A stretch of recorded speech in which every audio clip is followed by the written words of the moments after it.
मौजूद व्यूअर्स अस्सलाम वालेकुम। हुसन अब्बास तव्हांजे ख़िदमत में हाज़िर आहियां। पाकिस्तान पीपल्स पार्टी के चेयरमैन मोहतरम बिलावल भुट्टो ज़रदारी साहब नेब में पेशीअ खां पोइ मीडिया सां ॻाल्हाईंदे ख़दशो ज़ाहिर कयो आहे त मुमकिन आहे त मूंखे नेब गिरफ़्तार करे ऐं मूंखे गिरफ़्तार करण खां पोइ पीपल्स पार्टी की क़यादत उनजी नंढी भेण मोहतरमा आसिफ़ा भुट्टो ज़रदारी साहिबा कंदी। दिसंबर के महीने में मुल्क के वॾनि एस्ट्रोलॉजिस्टनि अहिड़े क़िस्म जो इज़हार भी कयो हुयो त 2020 में पीपल्स पार्टी की जेका क़यादत आहे उहा मुमकिन आहे त आसिफ़ा भुट्टो ज़रदारी साहिबा करे। मुल्क के वॾनि एस्ट्रोलॉजिस्टनि जेके ॻाल्हियूं कयूं पे ऐं उन ते असांजी बि नज़र हुई ऐं छाकाणि त इल्म नजूम जेको आहे या सितारनि जो जेको इल्मु आहे उहो पंहिंजी जाइ ते मौजूदु आहे ऐं मूं समेत कई हज़ारे लखें करोड़े माण्हू उन में बिलीव रखनि था।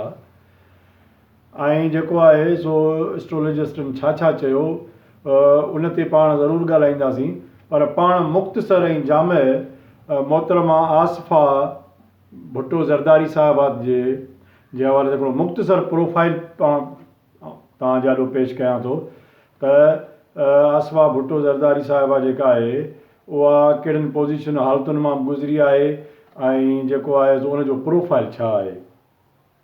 3 फरवरी 1993 ते संदसि जनम लंडन में थियो ऐं लंडन मां ई ऑक्सफोर्ड ब्रोक्स यूनिवर्सिटी मां सियासत समाजियात में डिग्री हासिल कई ऐं उन सां गॾोगॾु उते जेको आहे सो उन हेल्थ ग्लोबल में भी डिग्री हासिल कई।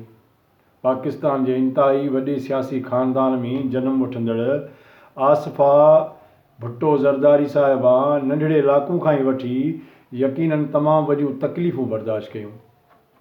संदसि नंढ बालकपणो माउ सां गॾु काल कोठड़ियुनि में ऐं जेलनि ऐं एहतजाजनि में गुज़रियो ऐं उन ई दौरान संदसि वालिद 11 साल जेल कटियो। यकीनन उहो वक़्तु बि आसिफ़ा भुट्टो ज़रदारी साहिबा जे लाइ इंतहाई करबज़दा गुज़रियो। मोहतरमा बेनज़ीर भुट्टो साहिबा जलावतनी के दौर में ॿाहिरि वक़्तु गुज़ारियो। उन दौरान ई हिन जी तमामु घणी तरबियत थी। हीअ पंहिंजी भेण बख्तावर भुट्टो ज़रदारी साहिबा ऐं बिलावल खां सियासी ज़हनी पुख़्तगी तमामु घणी रखे थी। पंहिंजे माउ ऐं वालिद जी लाडली दादली धीउ आसिफ़ा जेको आहे सो पोलियो जी सफ़ीर बि रही आहे। पोलियो जी सफ़ीर रहण जे दौरान हिन जेको आहे सो पोलियो जे ख़िलाफ़ हिकिड़ी तमामु वॾी मुहिम हलाई, पर अफ़सोस जो पाकिस्तान ख़ुसूसन सिंध में अॼु बि पोलियो जा केस ज़ाहिर थी रहिया आहिनि ऐं पोलियो जी बीमारी मौजूदु आहे, पर अफ़सोस जो उहा ख़तमु न थी सघी आहे।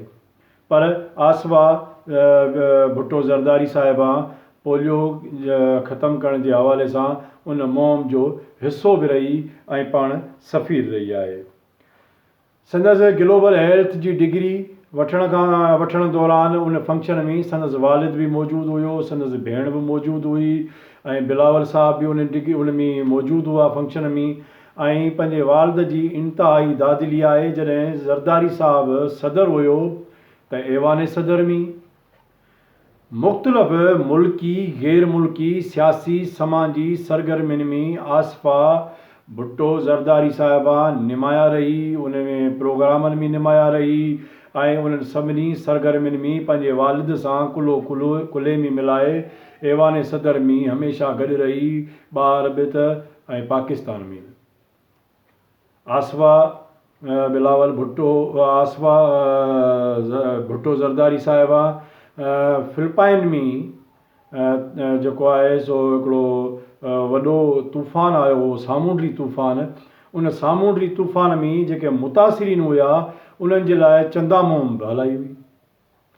उहो चंदा मुहिम जे सिलसिले में पाण 13,000 फुट बुलंदीअ तां पैराशूट जो मुज़ाहिरो करे चुकी आहे। फिलिपाइन जे मुतासिरीन जे लाइ चंदा मुहिम हलाइण इंतहाई सुठी ॻाल्हि आहे, पर सिंध में अॼु बि हालतूं इंतहाई गुरबत वारियूं आहिनि। थर में रोज़ ॿार मरनि था ऐं जेको आहे सो रोज़ मरनि था, सवनि जे तइदाद में मरनि था, ख़ुदकुशियूं थियनि थियूं ऐं अॼु बि जेको आहे सो ख़ुशूसन वधीक वॾे में वॾो अरसो जेको आहे उहो ॿारनि खे कुता चकनि था पिया, पर उन जूं वैक्सीन मौजूदु न आहिनि। आसफा भुट्टो ज़रदारी साहिबा ॿारनि ते तशदुद जे ख़िलाफ़ु हमेशह पंहिंजो आवाज़ु बुलंद कंदी रही आहे ऐं जेको आहे सो उनखे मुल्क जे ॿारनि जी हमेशह फ़िकिर रही आहे। पर सिंध में संदसि गवर्नमेंट हुजण जे बावजूदि बि जेको आहे सो सिंध में ॿारनि जे हवाले सां को बि उन ते तवजो न ॾिनो वियो आहे। आसफा ज़रदारी साहिबा जेका हिन वक़्तु बि सियासत में इंतिहाई सरगर्म आहे, उहो ई सबबु आहे जो सिंध जा खोड़ सारा सियासी मामला पाण ॾिसी रही आहे।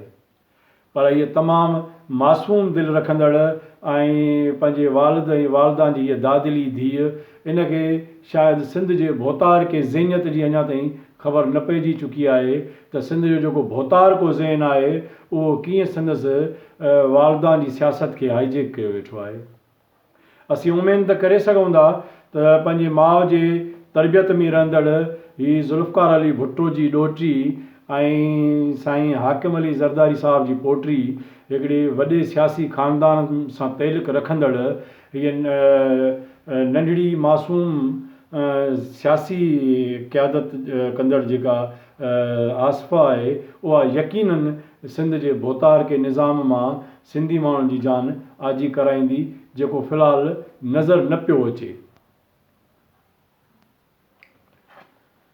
शहीद बेनज़ीर भुट्टो साहिबा जॾहिं रावलपिंडी लियाकत बाग में जलसे खां पोइ हिकु कातिलाणे हमले में शहीद थी हुई, उनजी शहादत बि आसफा समेत सॼी सिंध खे सोगवार करे छॾियो हुयो ऐं आसफा उन ग़म में तमामु घणो जेको आहे सो उन वॾी तकलीफ़ मां गुज़री आहे ऐं उन खां पोइ वधीक सियासी पुख़्तगीअ जो सिंध जे तमामु घटि माण्हुनि खे ख़बर आहे त आसफा जो जेको वोट आहे उहो सिंध जे कहिड़े ज़िले में रजिस्टर थियल आहे।